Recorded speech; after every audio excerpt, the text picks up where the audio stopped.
Welcome everyone to Sentinel Talk Show, where we bring your insights from the forefront of technology and cybersecurity. Today, I have the distinct honor to host a true titan in the field. He has more than 27 years of incredible experience. He is not just a world-class trainer, he is also a very well-known speaker, which I admire myself. He has multiple awards. He's an author. I can talk half day just about what he's doing. Very recently, he became a YouTube star as well. Instead of me talking about him, I would like to invite Andy Malone, the one and only. Andy, welcome to the show. Hey, Erdal, great to see you. I really appreciate you bringing me on here. So it's nice to meet everybody.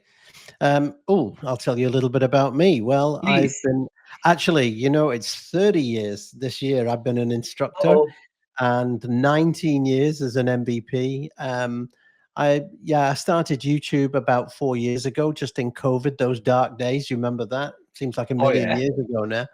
And I basically realized that, like you, we're getting a little bit older and we have this repository of knowledge in our heads. And I thought, I want to share this with folks. So I thought, what the heck, I'm going to have a go at this YouTube malarkey. So we did, and it's doing well. I've got 182,000 subscribers now, and yeah, it's doing very well. It's a kind of a dedicated Microsoft 365 security compliance type channel. So I remember when I joined, it was less than 1,000. You said 100,000, right? 182,000 now. Sorry. Yeah. Anyway, everybody, Andy can talk about. We will put the URL somewhere later. But let's talk about how we can help the community. And I know you are a big community supporter. Absolutely. I would like to start with identity as the new perimeter. We know that attacks has shifted from server side, from cloud side to identity. And we see many organizations, they move to cloud, especially in hybrid environments. As a result, identity is one of the most important components. Absolutely. From your wonderful experience, what are the most critical identity and access management strategies for CIO, CISOs that can prioritize right now? Especially looking at Microsoft Entra, how they can minimize the impact of credential theft. So I think the biggest issue I think at the moment in cloud is actually hybrid. So in the hybrid cloud, I think that the hybrid cloud is really drawing quite a large attack community. It's certainly the area where criminals go to first. And of course, a lot of organizations, nation state actors, I'm not going to mention them, but of course they have to pay for their wars somehow. So it generates a lot of income for these people, of course. But for me, hybrid is definitely a major attack area. And cruelly, hackers at the moment are going not just for, I suppose, the kind of the main Windows server, they're also going for backups as well. So as I've said many times on my channel, immutable backups are absolutely important. Keep them offsite, disconnected, really, really important. I mean, you just have to look at the Maersk, the famous Maersk hack for that. Oh, yeah. In terms of kind of identity technologies, absolutely phishing resistant credentials. So passkeys, of course, very big at the moment. So both the hardware based passkeys and also the kind of more mobile passkeys as well are fantastic. They are still a little bit slow in being rolled out, but I would like to see that more. Also, verified identity. Verified identity is really gaining traction out there now. And I think it's, more and more kind of government-based organizations are using that. And again, it's a great benefit. And finally, I think one of the biggest threats that we see at the moment are MFA threats, token theft, of course. So having really good protection against potential token theft is really, really important. And of course, that's where the likes of conditional access comes in token protection, and so on. So those are kind of the core things that I would say at the moment. And I think they are all very, very important. I mean, let's go to our next question, which is related to this as well. Now, let's learn something about balancing security with productivity. You are a Microsoft MVP, and you are really focused a lot at Microsoft 365. And it's not a secret, many organizations are leveraging the full suite of Microsoft 365 for productivity. However, this is bringing a significant attack surface. What are the key security configurations that us CISOs usually often overlook, but are absolute essential for maintaining a robust security posture without hindering user productivity? You always talk about it. Security is always like a jungler. You have to be in the balance. If you make it too secure, it is going to be less productive. Absolutely. Favorite quotes that you mentioned for years, and as someone who admires you for so long, how can you keep? I'm a CISO, right? How can I keep my organization secure without bothering my end users? It's a difficult question. It's really, that we all want that balancing of security and convenience, and probably, you can't have both, basically, as you know. So one of the first things you have to do, certainly if you've got a new tenant, is security defaults. And of course, security defaults switches on MFA for everybody, which is, to be honest, now is pretty much out there now. The days of the password, I think, are pretty much, I don't know if it's dead yet, but it's definitely being measured for its coffin. Microsoft is pushing for it a lot, right? Oh, Passwordless authentication. absolutely, That's it. yeah. So I think the days of the password are really coming to an end. But what we are seeing is customers, especially small, medium-sized businesses, less than 300 people, they're not quite sure which. I mean, let's face it, Microsoft licensing is quite complex, and You the 30 years, sorry. I spent 25 years on it. I still have no clue how it works. Absolutely. So, I mean, gosh, I think if we get that worked out, Don't want we'll to make lose a our load of MVP money, status, right? you know. Anyway, back to the topic.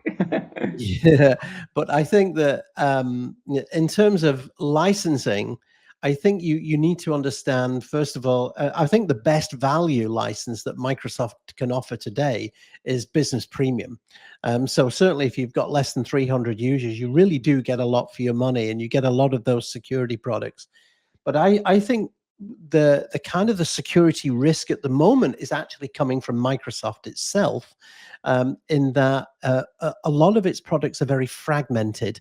So you get this feature, and it's a drip, drip, drip feature, and unfortunately we're in this subscription space now, and it all started with Salesforce years ago, of course, and now we subscribe to everything, and there will be a point where this barrier kind of tops out, I think. And I think the subscriptions are a problem. I mean, as a CISO, what happens if my subscription stops? Where is my data going to go? How can I get that data back? We're also concentrated in getting our data into the cloud. What can we do about getting our data out of the cloud? That's the important thing for me. And it will happen. It will come full circle. I believe that. Because ultimately, you're not going to keep your data in a subscription forever. It's something that you don't physically own. So I think that is a potential risk that CISOs need to answer. But again, it's got pros and cons. It's convenient, security. So I think, circling back to the original question, Business Premium, definitely for large organizations, E5. And even then, if you are using Teams, which is optional now, you don't really get the full kind of benefit with it unless you've got Teams Premium, and then you've got Copilot. And I mean, we're actually getting to the stage now where you're going to spend $1,200 per user per year, and that's just for the basic stuff. $1,200 per user per year. Yeah. Just imagine Per mid-sized month. organization. Yeah, so $1,200. Yeah, so Wow. $100. We're hitting that $100 ceiling now. So if you've got 20, 30 users, that's not a problem. But if you've got 20, 30,000 users, that is a problem. My budget is So gone as a the CISO. budget, I mean, let's face it, you talk about information security, you've got to keep tight on that pennies. You've got to keep control of your finances, because if you don't, you've got no business at the end of the day. So it's a real balancing act. And if you can find the answer, then, good luck to you. Oh yeah. you know, This brings something else in my mind. We talked about cloud, and cloud is now vintage, right? yeah, We saw, you mentioned a few minutes ago, pandemic. During pandemic, we saw that people, they could not adjust to the latest landscape, were outdated, they couldn't work, they suffered a lot because people were locked in their houses. I mean, me in Australia, I was physically locked in a hotel room for 2 weeks every time I visited overseas. wow. Now AI is coming. AI is new. You mentioned a few minutes ago how it's being in and out to cloud, but AI is bringing similar dangers, right? Um, Absolutely. you Absolutely. you connect. AI is giving you wonderful opportunities. Many stuff that you were doing manually, now it's automated. But once you subscribe, what are you sharing with AI? What is AI taking of you? So Absolutely. to the question, proactive versus reactive, emerging threats and the role of AI. I want to ask you this. Being an expert in the field, forget about your Microsoft head, being a security expert who for years run cybersecurity crime forums, right? You were the founder of it. How should CIOs, CISOs be preparing themselves against AI? Do you recommend any tools here that is going to empower us, which is not going to suck my budget? Sure. I mean, lock your data down even before you start thinking about AI.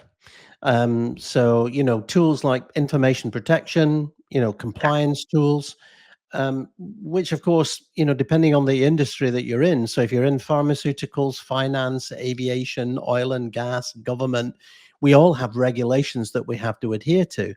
And you have to prevent that data from leaking out there. So, preventing data leakage, data loss prevention policies, these are all fantastic tools at preventing that. But you also need to lock down the free versions of the apps as well. I mean, if you go on to ChatGPT, for example, today, and you just you click on that little plus symbol, and there is a connector there directly into your OneDrive, but also to your OneDrive for Business, and you can connect to the free version of ChatGPT with your OneDrive for Business, and that OAuth prompt comes up, and basically you're spilling the beans straight into ChatGPT without any authorization from your company. So again, that's where things like Defender for Cloud Apps, or preventing that OAuth app leakage. It's there's so many different ways. The landscape, you're talking about the threat landscape. That is a major threat landscape. Um, just this week, I'm actually working with a customer. I won't name them at the moment, but it's an AI driven call center.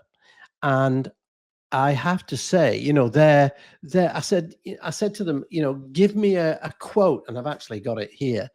And it says, this tool will make your company faster, smarter, and more human, with setup that takes less than 20 minutes.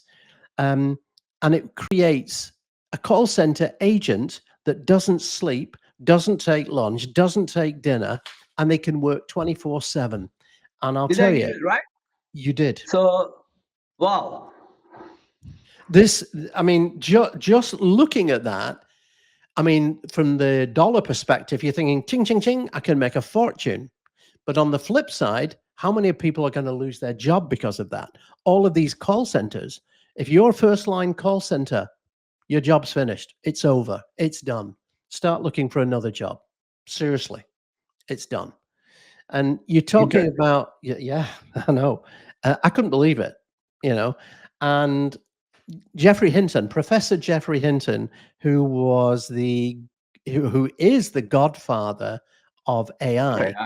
He left Google a couple of years ago. And one of the reasons why he left Google, well, he was 75 and he was retiring anyway.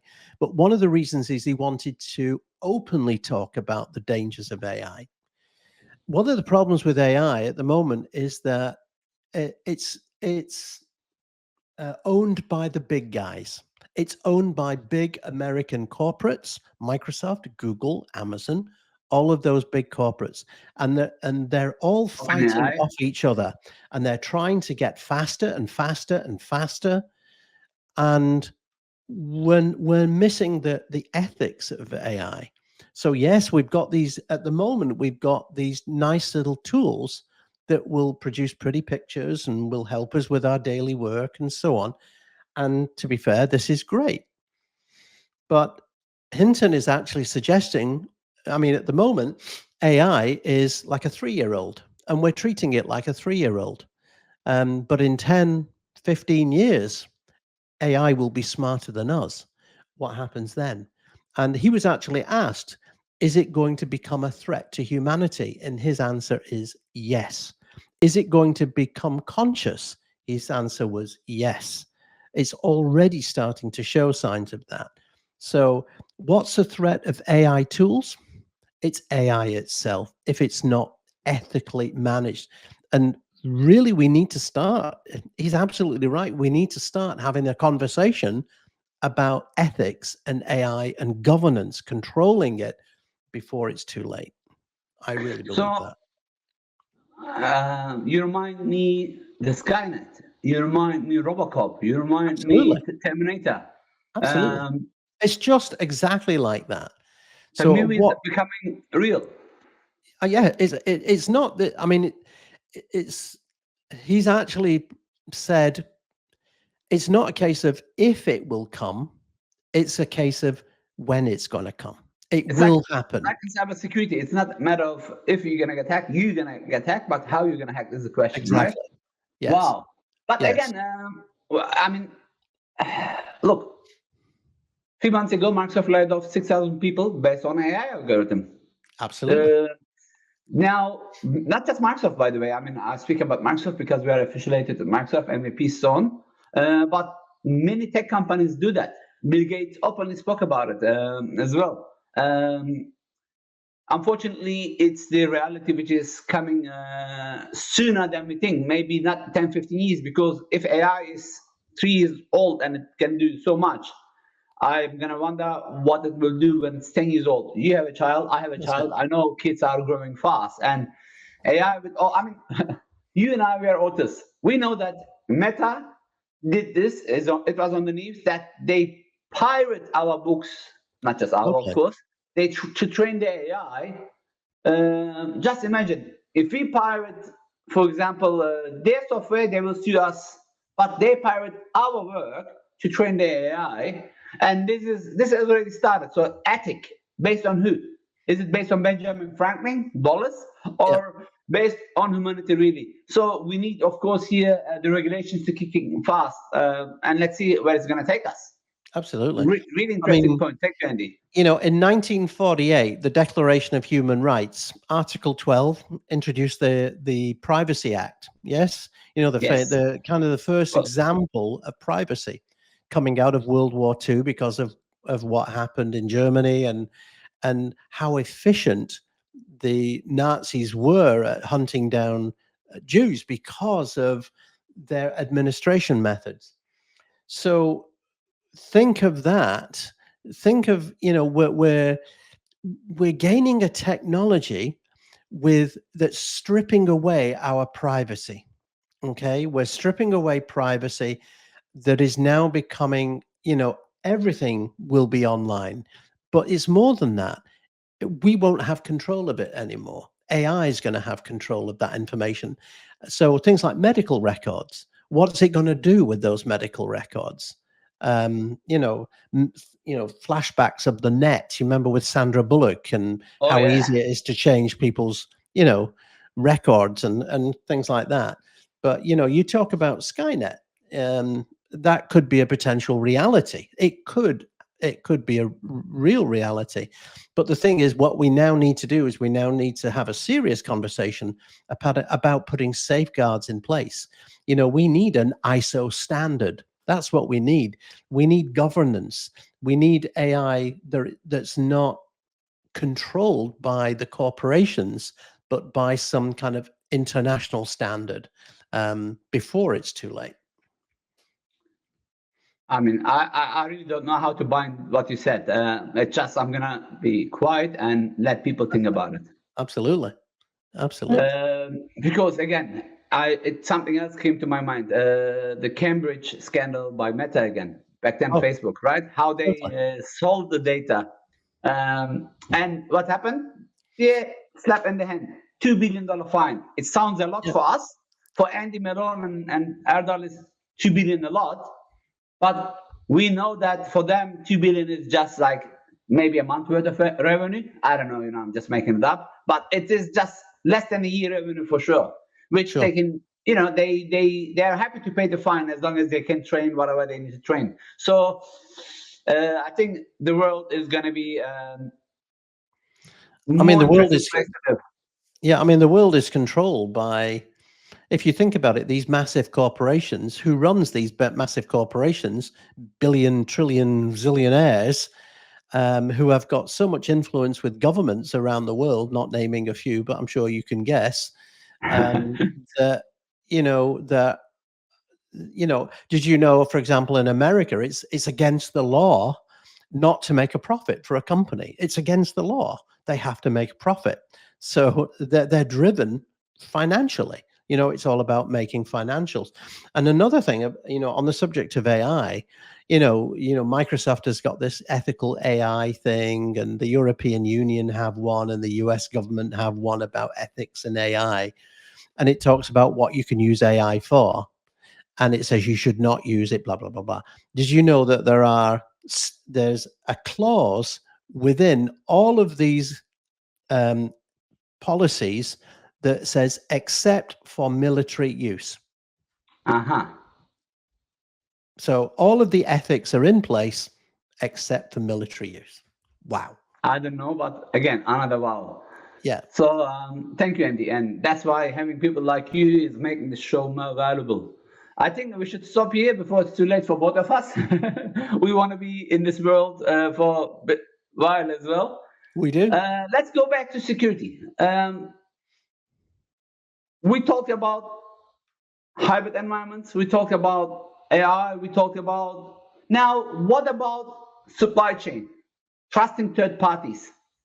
When I say trusting third parties, everybody's a third party. I mean, Windows, Mac, or Linux, whatever you use, they are third party. The hardware is third party. Any app that we even communicate now, it's a third party. And doing business without third party is impossible. What are the third party risks that you see, and what can CISO, CIO, CTOs do to mitigate this risk? Your recommendation as security expert, please. That's a good question. I mean, and we all saw the risks in COVID.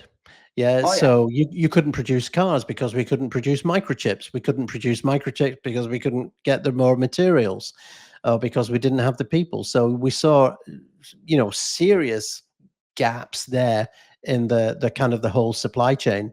And we can see that in day-to-day operations of our business. We're putting things in the cloud now, and we're putting our that word, that amazing word, trust. Everything hangs on trust. We trust you that you're backing up our data. We trust you that our data is secure.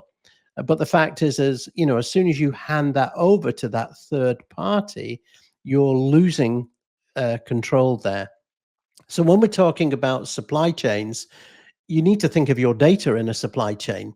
Um, how are you going to get your data back? Or, is there some kind of backup mechanism?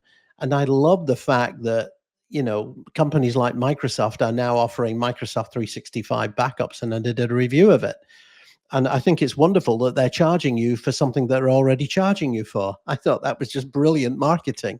So, I mean, at least if you're going to do a backup, at least I would say from a CISO perspective, choose another provider. Don't go with the same provider. I wouldn't keep all your eggs in one basket. I think that's important. You know, it's an important component in supply chain security, I think, because your data is a commodity to you. It's the most important commodity. Um, but also, um, yeah, I'm trying to think what else. In terms of, yeah, you know, products, services, again, always vet the supply chain. Have a look at the company. You look at the, you know, the reporting. Where are they getting their products at the moment? It was interesting to see that Donald Trump the other day, he's forcing or suggesting that Apple start producing their In phones US. Yeah. in the US. Not India. And of course, they won't have the infrastructure for it in the US. So, I I mean, mean, it's even not if just there's a the case of, infrastructure, they talk about having the skills workers, right? yeah, they're not going to have the workers. Yeah, I mean, that's it. They're not going to have the skills. Where they're going to get the chips from? They're going to have to get the chips from China. They're going to have to get, you know, all the materials are going to come from China. And then you're right back into that whole supply chain again. So it's easy to say, yes, we'll produce a product in the US, but looking at the supply chain, it's a mammoth effort. You know, there could be, you know, 10 or 12 different steps. There could be multiple suppliers there. So that, I think that's an important conversation that customers need to have. And you need to have some kind of um, you know, service agreements with these organizations. You need to be able to view their auditors or view their audits. You know, they need to have a good audit chain. So, you know, SOC auditing and so on, which I know you've talked about in the past. Yeah, you're absolutely right. So I'm gonna stop what I talked about. Let's focus on you. So I want to showcase before I let you go about your last power, superpower, leadership development. The what? Everybody Sorry. knows your technical prowess. You are really good in cybersecurity and Yep. IT leadership. What Yep. would you recommend us, CISOs, CIOs, to build a proper security culture? How can I Mm, empower my team to do better, to do more? What are absolutely. the current challenges? Great question. Yeah, I mean, a lot of people say to me, well, a lot of people, as you know, companies will go and spend an absolute fortune on security equipment and the latest software and the latest hardware and the latest tools. Um, but training often takes a back seat. So I would say, you know, from a CISO perspective, it's so important that you train your staff, and such an important component in information security because um, it, it's training is this is why we do it this way. Yes. So, you know, why do we need two people to escort you around a data center, for example? Why do we have to have safety drills? Why do we have to do this? It's because this training provides the why. This is why we need to do it, and also it helps with confidence as well. So and I think it really improves security. So have good training, but also listening to people as well. So Richard Branson, one of his great skills, he mentioned it in his book, and we were talking about this offline earlier. He mentions that one of the best things that you can do for your employees is, you know, you're a leader. You're not there to tell them what to do. You're there to listen to them and learn and build a community within the organization. You need to build trust within a group, and you need to build. You want people that are passionate about their jobs. You don't want them to leave. You don't want to train them. I read, well, what did I read? I read you don't train your people to leave. You train them so that they don't want to leave. Yes. Exactly. And I thought that was a great quote. Um, I remember something similar in the same book. It says like someone is asking for budget, but hey, if we spend too much money and we train them, we spend this money and they leave. And he says, what if we don't train them and they stay? Yeah, So exactly. talking about that, Exactly. do I need lots of money to train my team, Or are there some great free resources? I mean, Oh you my know where the gosh, question's going for. well, it just so happens. No, I mean, I get How much asked do you this charge all on the your time. YouTube channel for your full training? And I know they are full Yeah, training, not cut off or a chunk or a yeah. demo. It is a full training Yeah, on. absolutely. I mean, what I did is I started YouTube. You know what? I remember seeing a movie. In fact, if you've ever seen the movie Good Will Hunting, he is there. He's a janitor. This guy's a janitor.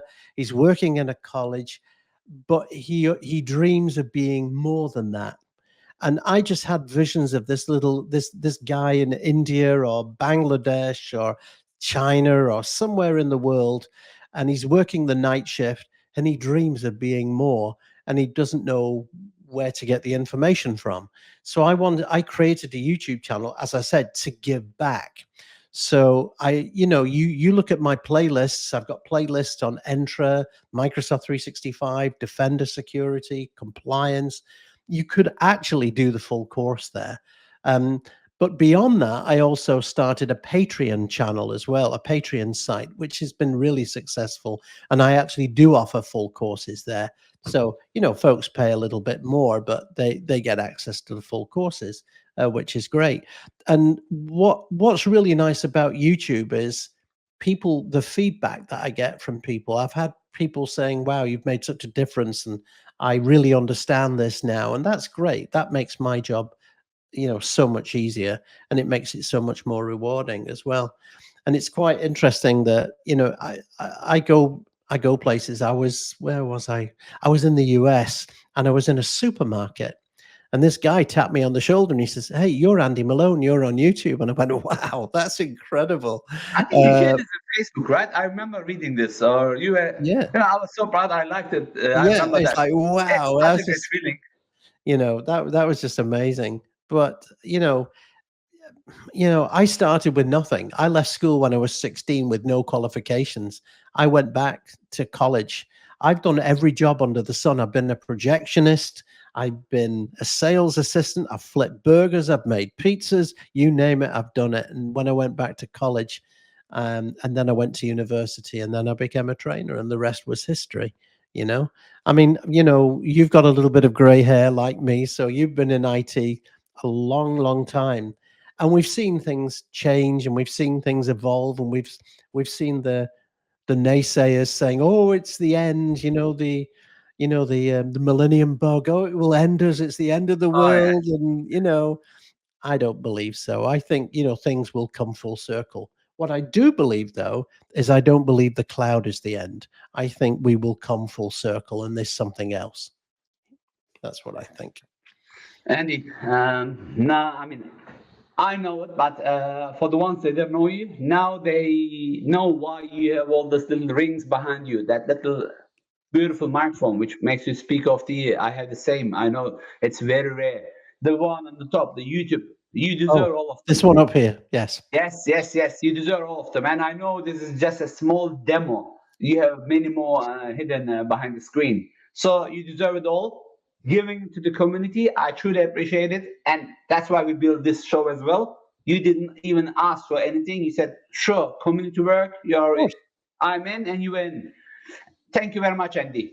Your depth Pleasure. of knowledge, your practical advisors, your passion for technology and security truly shines. And I really appreciated everything what you gave us. You- Thank you for sharing your individual, valuable perspective. Thank you for everything. You're wonderful. You're very welcome. Appreciate it, Erdal. Please Thank you. keep in touch, and I see you, God knows where, next time. Thank you very much. Absolutely. Sorry, Andy, I cut you off there with mistake. Can you repeat what you said again? I said, yeah, absolutely. Thank you very much. It was great. Thank you. Thank you very much, and see you soon. With this, we're coming to the end of another episode. Again, thank you very much, Andy. I truly appreciate your friendship, your leadership, and we didn't mention here, but you are also Microsoft certified trainer for so many years. So you are a certified trainer who shines the world. Thank you very much. Everybody, thoughts of Sentinel Talk Show? I'm looking forward to see you next fortnight. Till then, bye-bye.